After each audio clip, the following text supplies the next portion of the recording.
اتنی آئسولیشن تھی کہ, اور پہلے بالکل مجھے اللہ کی رحمت سے میں نا امید ہو گیا تھا, اور مجھے لٹرلی وہ سوسائڈل تھاٹس بھی آنا شروع ہو گئے. تو اسی دوران میں ایک ویڈیو سن رہا, تو اس میں وہ اللہ نے کسی نہ کسی کو بہانہ بنانا ہوتا ہے, وسیلہ بنانا ہوتا ہے. تو وہ قاسم علی شاہ صاحب کی نا میں سن رہا تو ایک ویڈیو, تو اس میں انہوں نے کہا کہ حضرت واصف علی واصف رحمۃ اللہ علیہ. تو میں نے ویسے ہی نا میں نے سرچ کیا, تو پہلی ویڈیو جو سامنے آئی وہ تھی غم.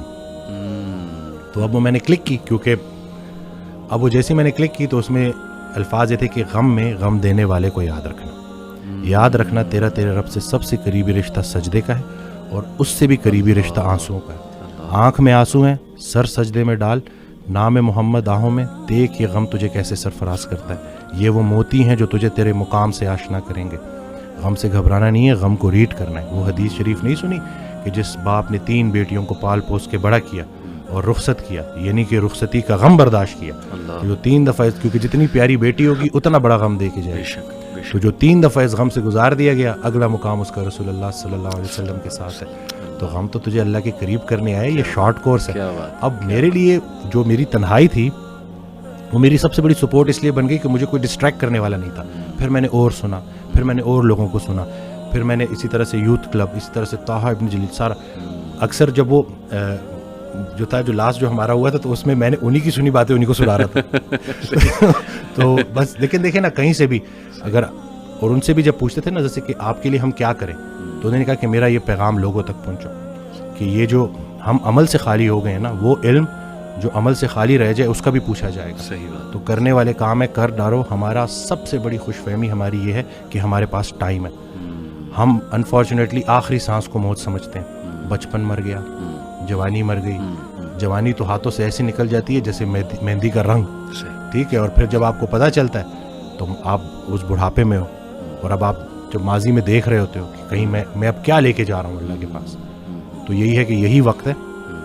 تو جس ٹائم میں بھی گلہ کر رہا تھا, شکوے کر رہا تھا, اور پھر انہوں نے کہا کہ خواہشیں ٹوٹنے کا اور اس غم سے نکلنے کا ایک ہی طریقہ ہے کہ کوئی ایک خواہش ایسی ڈیولپ کر لی جائے جو باقی تمام خواہشات پہ بازی لے جائے, لیکن وہ خواہش ٹھہرنے کی نہ ہو, جانے کی ہو. فکر آخرت تمہیں دنیا کی ہر فکر سے آزاد. صحیح بات, صحیح بات. جو بن دیکھے رحمان سے ڈرتا تھا وہ تب نہیں ڈرے گا جب دیکھے گا. صحیح بات. بلکہ لاسٹ جب میں لاہور آیا تھا تو یہ میں نے وہ ٹی وی لگایا, تو وہ قرآن کی, تو اس میں نا اس کی آیت, اس کا ترجمہ کہ قرآن پاک میں اللہ تعالیٰ کہتا ہے, ارشاد فرماتے ہیں کہ تم وہ وعدہ یاد رکھو جو تم نے مجھ سے کیا تھا, میں وہ وعدہ یاد رکھوں گا جو میں نے تم سے کیا تھا. تو ہم نے بس وہ وعدہ کیا تھا.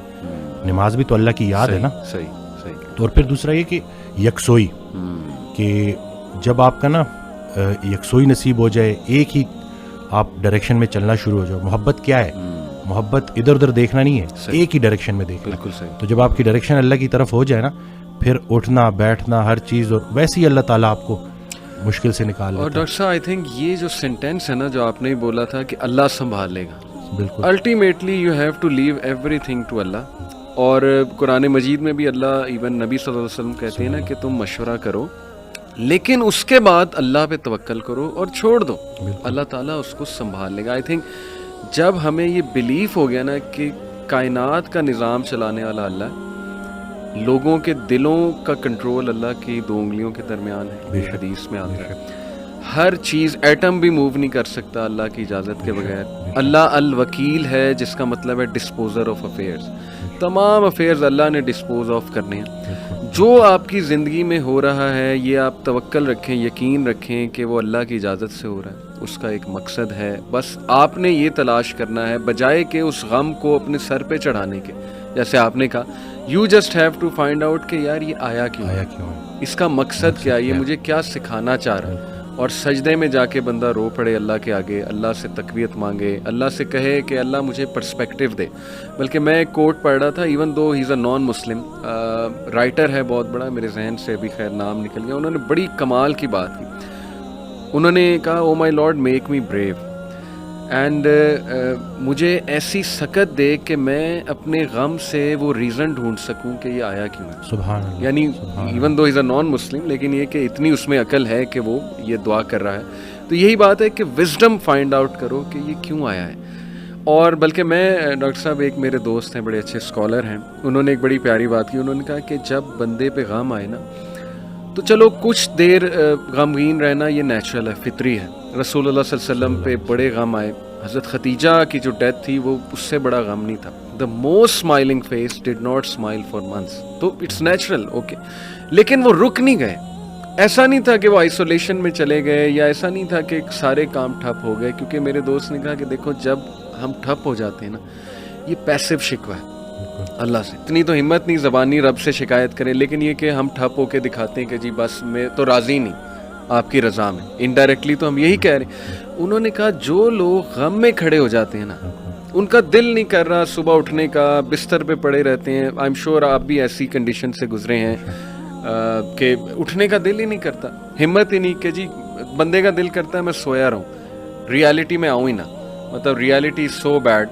لیکن اس وقت جو اٹھ جاتا ہے نا, یقین کریں, جو ہمت پکڑتا ہے, اللہ کا نام لیتا ہے, آئی تھنک یہ اللہ کو وہ یہ میسج دے رہا ہے کہ اللہ میں راضی ہوں, بالکل. بس اب آپ چلائیں مجھے. اور صبر بھی, بلکہ میرے پاس پیشنٹ آئے تو میں نے کہا آپ نے صبر کرنا ہے. تو کہتے کر رہا ہوں نا. میں نے کہا کہ صبر تو ایسے کرنا ہے کہ دوسرا بندہ اپنی پریشانی بھول جائے.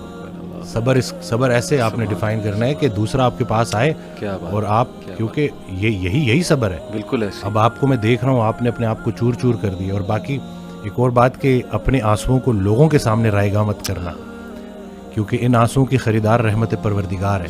تو ان کے سامنے بہاؤ اور پھر دیکھو کہ کیا ہوتا ہے. اور باقی ایک کویسچن بہت سارے لوگ نا مجھ سے کرتے ہیں انگزائٹی سے ریلیٹڈ, کہ ہمیں لگتا ہے کہ ہمارے بعد ہمارے بیوی بچوں کا کیا ہوگا.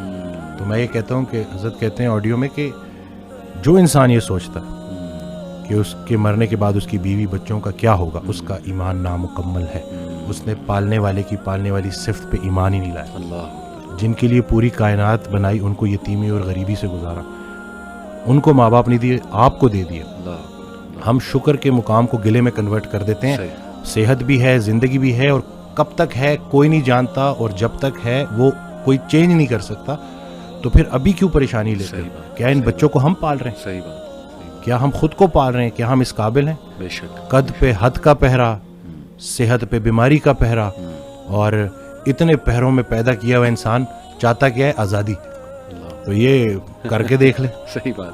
ڈاکٹر صاحب جسٹ ٹو وائنڈ اپ, کیونکہ ہمارا یوتھ کے ریلیٹڈ کام ہے, تو آپ نے کل میری آپ سے بات ہو رہی تھی, آپ نے ایک بڑی آئی اوپننگ بات کی. آپ نے کہا کہ ہم نہ ہی مینٹلی, نہ ہی فزیکلی, نہ ہی اسپرچولی اپنی یوتھ پہ کام کر رہے ہیں, اور ہم ایک بہت کمزور جنریشن چھوڑ کر جا رہے ہیں. تو what is your message for the youth in particular, کیونکہ مینٹلی بھی, ایموشنلی بھی, فزیکلی بھی, آپ کی بات ٹھیک ہے, ہم ایک کوئی طاقتور جنریشن نہیں چھوڑ کے جا رہے. دیکھیں اصل میں بہت چیلنجنگ ہے, لیکن ان بچوں کو یہ سمجھنا ہوگا کہ ابھی چونکہ عمر ایسی ہوتی ہے. اس دن بھی ایک کوئی ہارٹ بریک ہو گیا تھا, تو پراپر نہ صحیح ڈپریشن میں.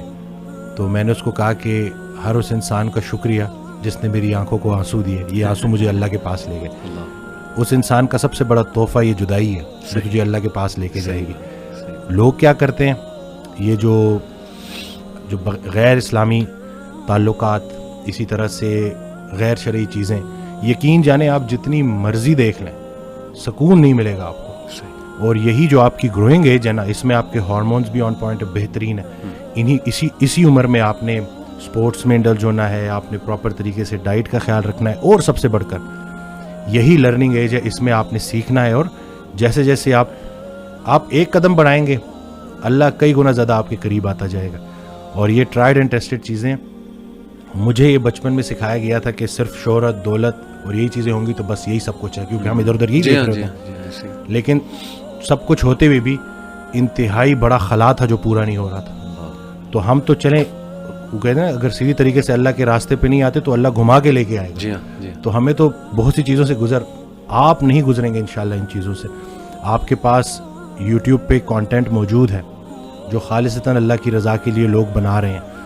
ہمارا جو وقت تھا, دور تھا, اس میں ٹھیک ہے ہمیں شاید اس طرح سے توجہ نہیں دی گئی, لیکن اب آپ کے پاس آپشنز ہیں, اور آپ پراپر طریقے سے جو صحیح, دیکھیں دنیا چلی گئی تو چلی گئی, دین چلا گیا تو پیچھے کیا رہ گیا.